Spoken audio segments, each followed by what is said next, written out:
The year is 2023. The place is a restaurant in San Francisco. 3 Michelin stars hang in the air, invisible but heavy. A man named Antoine Dubois, the head sommelier, holds a bottle. It is dark glass, heavy in his hand. The label is simple. Cream-colored paper, a sketch of a single cherry branch. The words are few. Black Star Reserve, Eau de Vie, Orchard Batch 01. He is training a new hire, a young woman with eager eyes. He tells her, "This is the one. This is the bottle we save for the most important guests." She asks why. Is it the age? No, he says, it is not old. Is it the rarity? In a way, he says, but not in the way you think. He turns the bottle over. There is a small story printed on the back. He has read it 100 times. He traces the words with his finger. The Black Star cherry is a forgotten varietal. Too small for commercial grading. Too dark for the modern market. For 50 years, these trees grew in obscurity, their fruit deemed worthless by the pound. But their flavor, concentrated by decades of struggle, is unmatched. This brandy is a testament to the fact that value is a matter of measurement, and some things are too important to be measured by size alone. The young woman is silent. Antoine points to a line. Grown by Alara Vance, Vance Family Orchards, established 1948. He says, "I knew that name. Vance. Years ago, my first job was in agricultural finance, back in the valley. I heard stories about the Vance orchard, how it failed, how the daughter couldn't move the crop, how the co-op turned her away. The story was that the cherries were worthless." He looks at the bottle in his hand. A single bottle cost more than her entire worthless crop did that year. He goes silent. The gap between the story he was told and the bottle he holds is a canyon. The young woman sees the look on his face, a look of awe and a little bit of shame, forever believing the first story. This channel tells the stories of people who were told no, people who looked at a world that had no place for them and built a place of their own. If you believe those stories need to be told, subscribe to this channel. Because the story of Alara Vance is not just about cherries. It's about what we choose to see and what we refuse to value.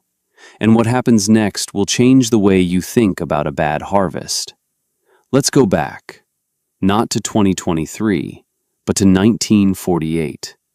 Alara's grandfather, a man named Samuel Vance, buys 100 acres. Rocky soil, a slope facing north. Everyone told him he was a fool. "You can't grow peaches here," they said. "You can't grow almonds. The soil is too thin. The sun is too weak." Samuel just smiled. He wasn't planting peaches. He wasn't planting almonds. He had brought something with him from the old country. Cuttings. Wrapped in damp cloth and sealed in wax. Cuttings from a cherry tree that grew behind his grandfather's house. A tree that survived winters that killed other orchards. A tree that produced small, dark cherries. Cherries so dark they were almost black. They called them Black Stars. He planted the cuttings, 100 acres of them. For 10 years he worked the land. He built a small house.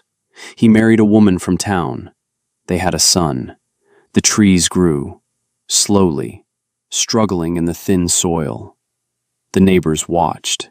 They whispered, "That Vance is a stubborn man, wasting his life on those strange little trees." But then the trees produced fruit, small, dark, and intensely sweet. Samuel didn't sell them to the big packing houses. He and his wife sold them at a roadside stand. People would drive for 50 miles for a basket of Black Star cherries. They weren't the biggest. They weren't the prettiest, but the taste was everything. The Vance orchard became a local legend, a quiet success story, built on something nobody else wanted, on land nobody else valued. Samuel's son took over. He ran the orchard the same way. Small, independent, cash business, no debt. Then Alara was born. She grew up in the orchard. The smell of cherry blossoms was her first memory. The taste of a sun-warmed black star was her first candy. She learned to drive a tractor before she learned to drive a car. The orchard was in her blood. It was her past. It was her future. Or so she thought. Then came the drought. 7 years of it. The creeks dried up. The wells went low. The big almond farms to the west drilled deeper, sucking the aquifer dry. The Vance orchard, with its shallow roots in thin soil, began to suffer. The trees didn't die. They were survivors. They just retreated. The cherries they produced were even smaller. The skins were thicker. The flavor, if anything, was more concentrated, more intense. A desperate, delicious act of survival. Then, her father got sick, and her mother passed away a year later from a broken heart. Suddenly, at 24 years old, Alara Vance was alone. With 100 acres of struggling trees, a mountain of medical bills, and a harvest of cherries so small she could hide a handful in her fist. The roadside stand wasn't enough anymore. She needed to sell the whole crop. And she needed to sell it now. There was only one place to go, the Central Valley Growers Cooperative, the co-op, the place her grandfather and father had proudly avoided for 60 years. She loaded 3 crates into the back of her father's old Ford and drove down into the valley, into the heart of the system they had defined themselves against. The manager of the co-op was a man named Frank Henderson. He was not a bad man. He coached Little League. He served on the board of his church. He had known Alara's father, respected him in his own way. Thought he was a fool, but respected his work ethic. Frank's office was clean. The walls were covered in charts, yield projections, market prices, futures contracts. It was a world of numbers, of averages, of standards. Alara stood before his desk, small, tired, her hands stained with cherry juice. She explained her situation. Frank listened patiently. He nodded in all the right places. He had a kind face. That was the worst part. He wasn't angry. He wasn't dismissive. He was concerned. He said, "Alara, let me see what you've got." They walked out to the loading dock. The sun was a hammer. The air smelled of diesel and hot asphalt. Alara opened a crate. The cherries were beautiful in their own way, like dark jewels, almost black, glistening. Frank picked one up. He rolled it between his thumb and forefinger. He didn't taste it. He squinted at it. He walked over to a machine, a stainless steel behemoth, the electronic grater. It had a series of rollers and cameras. He placed the single cherry on the conveyor. It jiggled along, passed under a laser, and dropped immediately into the reject bin. A small, sad clatter. Frank sighed. He turned to Alara. His face was full of something that looked like pity, and that was worse than contempt. He said, "Alara, I can't take these." She just stared at him. He felt the need to explain, as if the machine wasn't explanation enough. The market wants a 9-row cherry. That's the standard. Big, bright red, uniform. These are maybe a 12-row, if I'm being generous. The sorter will kick out 90% of them. It's a waste of machine time. She said nothing. Her silence was unnerving. He continued, trying to fill the space. "It's the contracts, you see. The supermarkets have specifications for size, for color, for firmness. Your cherries, they fail on all 3 counts. They're too small, they're too dark, they're too soft." He wasn't being cruel. He was stating facts, the facts of his world, the world of numbers and charts. He put a hand on her shoulder, a fatherly gesture. "I'm sorry, kid. I really am. I'm not going to be the man who signs a contract for a crop that's going to fail inspection. I'd be doing you a disservice, setting you up for failure. It's for your own good. Those words, for your own good. The most dangerous limitation is the one imposed by someone who genuinely believes they are protecting you. Certainty about another person's capabilities, delivered with kindness, it is more damaging than outright hostility. Because it cannot be fought with anger, it can only be disproven with decades of work. Ilara looked at him, at this kind man, this respected man, this man who held the keys to the kingdom, and she saw not a villain, but a wall made of good intentions. She finally spoke. Her voice was quiet, but it cut through the noise of the loading dock. Did you taste it? Frank looked confused. Taste it? The cherry, did you taste it? He shook his head. No. The taste doesn't matter. The size is what matters. The machine says so. Ilara nodded slowly. She closed the crate, lifted it back into her truck. She didn't say thank you. She didn't say goodbye. She just drove away, leaving Frank Henderson standing on the loading dock, feeling like he had just done the right thing, feeling like he had just saved that poor girl from a world of hurt. He watched her truck disappear, a small dust cloud in the vast, hot valley. He shook his head. A shame. Such a shame. And he went back inside to his world of numbers, where everything made sense. Have you ever been told you couldn't do something? Not by an enemy, but by a friend, by someone who thought they were helping you, protecting you from your own ambition, from your own hope. What did that feel like? Drop a comment below, because what Ilara did next is a lesson for anyone who has ever been told they are not enough. She drove home. The 90-minute drive back up into the hills. Every mile his words echoed. Too small, too dark, too soft. For your own good. She didn't cry. Anger was a fire, but this feeling was cold. It was the cold, hard certainty of being misunderstood, of being measured by the wrong ruler. She got home. The house was silent. The crates of cherries sat in the shade of the packing shed. Thousands of them. An entire year's work. A whole legacy. Deemed worthless. She walked into her grandfather's study, a place she hadn't touched since he died. It smelled of old paper and pipe tobacco. His roll-top desk was dusty. She opened a drawer. Inside was a leather-bound journal, his orchard log. She opened it to a random page. His handwriting was a slanted, elegant script. April 10th, 1952. The soil is thin, but the roots are strong. The tree knows what the soil can give. It does not try to be bigger than its nourishment allows. It puts all its strength into the fruit. A small fruit, but a mighty one. The tree decides the size. Our job is to listen. She closed the journal. The tree decides the size. Our job is to listen.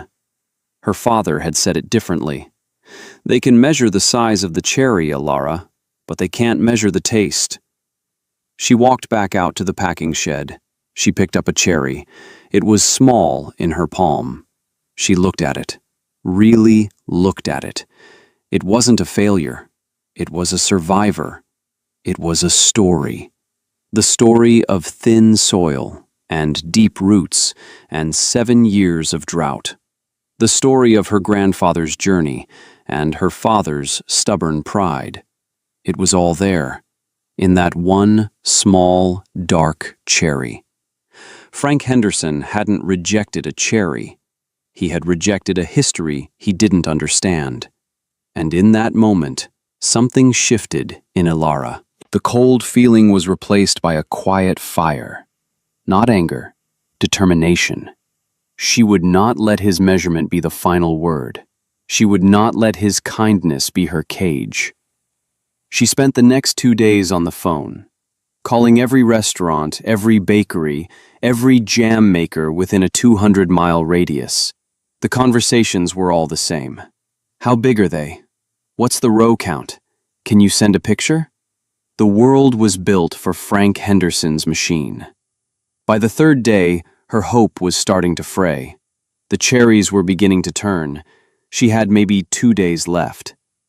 She was sitting on the porch, watching the sun go down, feeling the weight of 60 years of work about to rot in its crates, when a strange car pulled up her long gravel driveway. It was a vintage Citroën, dusty and green. A man got out. He was tall and thin. He wore a linen shirt and a weary expression. He looked like he was lost. He walked up to the porch. "My name is Julian. A friend of a friend told me you had cherries." A man at a farmer's market said you looked desperate. Ilara didn't flinch. "I'm not desperate. I'm busy." Julian smiled faintly. "Forgive me. He said you had interesting cherries." He had a strange accent, French maybe. "I have cherries," she said. "The co-op says they're too small." Julian's eyes lit up. "Really? Too small? May I see them?" There was an eagerness in his voice, not pity, curiosity. Ilara was wary, but she was also out of options.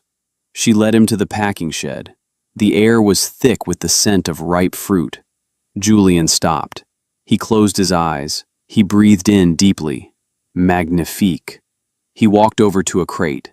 He didn't just look, he touched. He picked up a cherry, crushed it between his fingers. The dark juice ran down his hand. He brought his fingers to his nose. He smelled it. Then he picked another, and he tasted it. He closed his eyes again. His whole body went still. Ilara watched him, holding her breath. He chewed slowly, thoughtfully. It was the most attention anyone had ever paid to one of her cherries. He finally swallowed. He opened his eyes. He looked at her, and he said one word: bricks. "What?" she asked. "The sugar content. The bricks level must be 30, maybe higher." He picked another. "Look at the skin." He held it up to the fading light. "It's thick, dark, full of tannins. That's where the color is, the structure.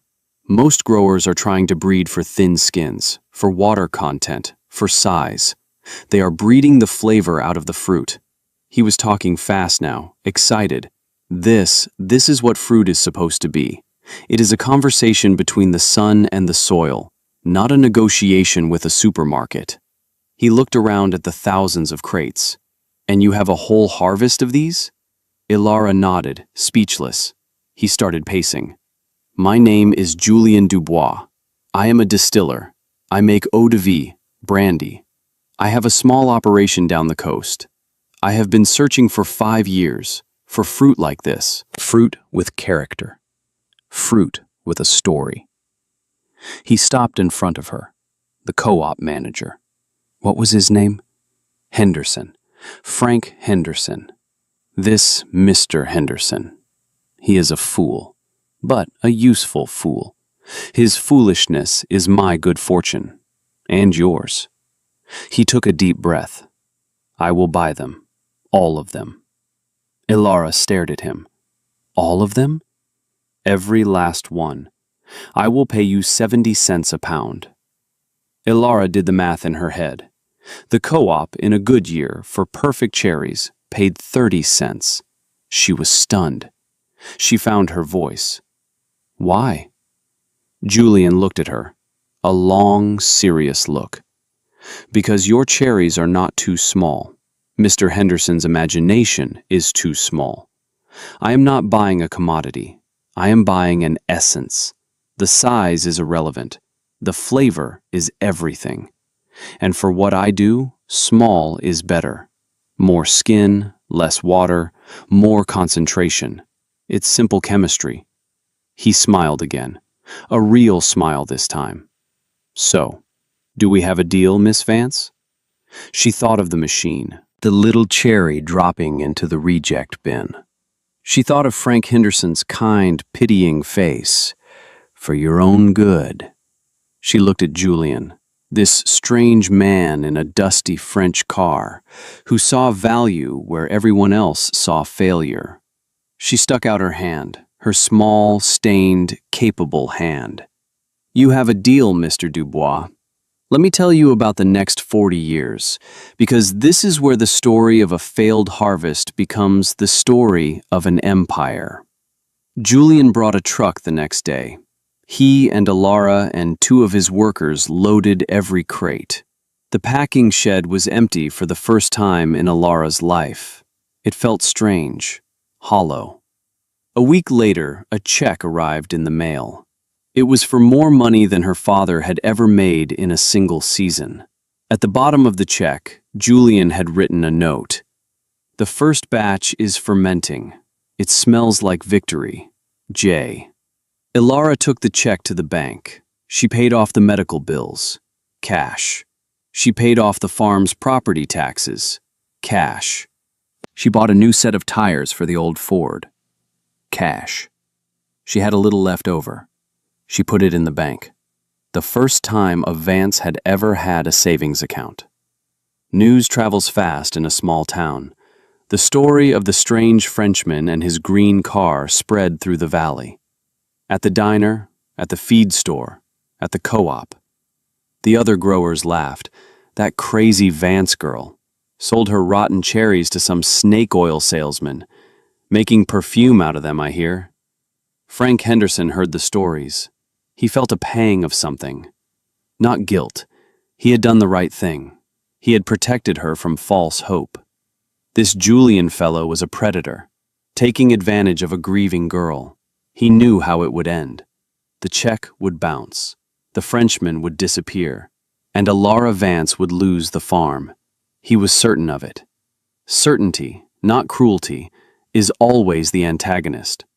The next year, Julian came back with a contract, a 5-year exclusive deal. For every cherry Alara could grow at 80 cents a pound. Alara signed it.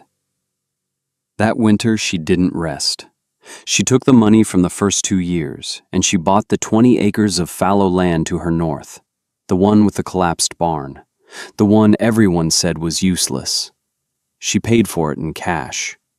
She didn't plant new trees. She took cuttings from her grandfather's oldest, most gnarled, most imperfect trees, and she grafted them onto new rootstock. She was doubling down on too small. The neighbors shook their heads, throwing good money after bad. Frank Henderson drove past her orchard on his way to a regional meeting. He saw the new plantings. He saw the "for sale" sign on the neighboring property change to "sold." He felt that pang again, something he couldn't quite name. It felt like being wrong, but that was impossible. The machine had said so. Let me tell you about the expansion. It became a rhythm, a drumbeat against the valley's skepticism. 1985. Alara buys 40 acres to the east. Cash. 1986. The first batch of Black Star Brandy is released. It wins a silver medal at a competition in New York. 1988. Julian signs a new 10-year contract. $1 a pound. 1990. Alara buys 80 acres to the south, the old McGregor place. Cash. She hires her first 2 full-time employees. 1992. The Black Star Reserve, aged for 5 years, is released. The New York Times calls it an astonishing new spirit, with a depth of flavor that defies its age. 1995. Alara buys 150 acres down the road, the land the co-op uses for its overflow parking. She pays for it in cash. Frank Henderson had to sign the deed transfer. His hand shook a little. He didn't look at her. She didn't say a word. The quiet devastation of that signature was louder than any argument. By the year 2000, Vance Family Orchards was 500 acres. Every tree a direct descendant of Samuel Vance's original cuttings. Every cherry still too small for the co-op's machine. Alara was no longer a girl. She was a woman in her late 40s, Her hands were rough. Her face was lined by the sun. She still drove the old Ford. She had become a quiet power in the valley. People stopped laughing. They started watching. They saw her new tractors, John Deere 5075Es, paid for in cash. They saw her new irrigation system, a state-of-the-art drip line that conserved every drop of water, paid for in cash. They saw the tour buses from San Francisco making their way up the once-forgotten road to the distillery Julian had built next to her packing shed. The distillery was now a partnership, Vance and Dubois. The brandy was called Black Star. The flagship bottle, the 20-year reserve, was called Henderson's Folly. Julian's idea of a joke. Ilara had vetoed it. Too cruel, she said. They settled on Founder's Reserve. Proving someone wrong who thinks they're being kind is the loneliest fight there is. There is no glory in it, no catharsis, just the quiet, grinding work of being right. For decades. The reckoning came in the winter of 2015. It didn't come with a bang. It came with a knock on the door. It was Frank Henderson. He was old now, retired from the co-op for 5 years. He looked smaller than Ilara remembered. The certainty had been worn away by time, leaving behind a fragile, worried man. He held his hat in his hands. Ilara invited him in. She poured him a cup of coffee. They sat at her kitchen table, the same table where she had sat with the news of her father's illness, the same table where she had spread out the unpaid bills. Frank cleared his throat. He said, "The co-op is in trouble, Ilara. The market has changed. The big supermarkets, they're sourcing from Chile now, cheaper. The numbers don't work anymore. They're thinking of selling, breaking up the land for subdivisions." He looked out the window. At the endless rows of her cherry trees, dark and dormant in the winter light. "We were wrong," he said. His voice was barely a whisper. "I was wrong." Ilara was silent. She let the words hang in the air. The words she had waited 40 years to hear. They didn't feel like victory. They felt like an echo. He continued. "I was in the city last week. My daughter took me to a fancy restaurant for my birthday. She wanted me to try something special. She ordered a glass of brandy for me." He paused. "It was yours." He looked at Ilara. His eyes were wet. "The waiter told me the story, about the cherries being too small. He didn't know who I was. He just told the story, like a legend. And I sat there, listening to the story of my biggest mistake, told as someone else's greatest triumph." He put his head in his hands. "I came here to ask for your help, but I see now, there's no help to be given. We made our choices. You made yours." Ilara stood up. She walked to a cabinet. She came back with a small glass and a bottle. It was dark glass. The label was simple. Founder's Reserve. She poured a small amount into the glass and pushed it across the table to him. Frank looked at the amber liquid. He looked at Ilara. She said, "You were right about one thing, Frank. You were protecting me." He looked up, confused. She continued, "If you had said yes that day, if you had taken my cherries, I would have gotten 30 cents a pound. I would have been a small supplier in your big system. I would have spent the rest of my life trying to grow my cherries bigger, brighter, more average. I would have been trying to please your machine. Your refusal was the best thing that ever happened to me. It forced me to find someone who wasn't measuring my work, but who saw its worth." She looked him straight in the eye. "You didn't just save me from a bad contract, Frank. You saved me from a small life." Frank Henderson picked up the glass. He drank the brandy. He tasted the sun, and the soil, and the drought, and the 60 years of stubborn belief. He tasted the cost of his certainty. And for the first time, he understood. The taste does matter. It was the only thing that ever mattered. This is the legacy rule. Every story must extend beyond one person's life, because a real triumph is never individual. It is systemic. Alara didn't just build a successful business, she built a new system.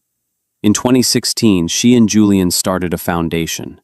They called it the 12-Row Grant. It gave money to small farmers with non-standard products. Farmers with striped tomatoes, with knobby carrots, with apples that were too tart for the supermarket. The only rule was that the product had to have been rejected by a major distributor. Rejection was a prerequisite for funding. She was funding the people Frank Henderson turned away. She was building an ark for the misfits. The first grant went to a young woman in Oregon with a breed of sheep whose wool was too coarse for garments. A weaver discovered it was perfect for soundproofing material. The second went to a farmer in Georgia whose peaches were too small and white. A chef found they were the only peach that could be grilled without falling apart.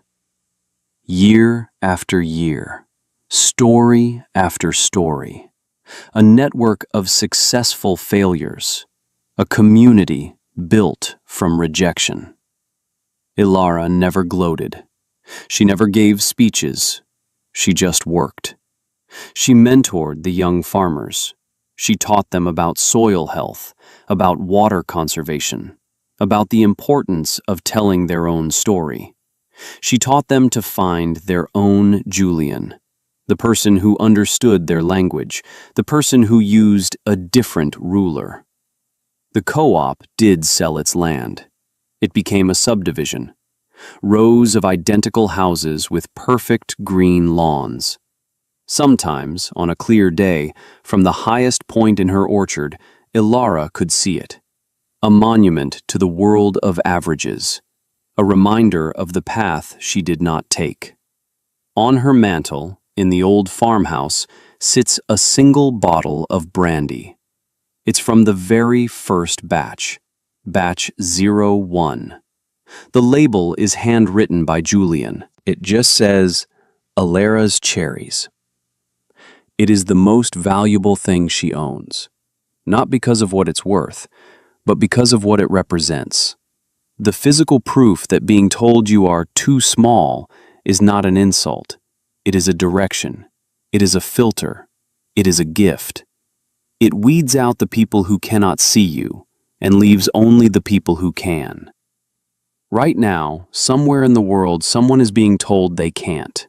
They're too young, too old, too inexperienced. Their idea is too strange. Their product is too niche. Their dream is too small. They are being told this by good people, by kind people, by people who are just trying to protect them.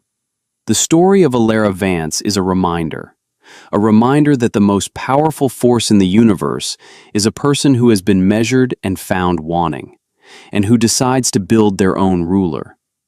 If you know someone who is fighting that battle, someone who is trying to prove that they're too small is actually their greatest strength, share this story with them. Let them know they are not alone. And subscribe for more stories of the quiet heroes who refuse to be measured by someone else's machine.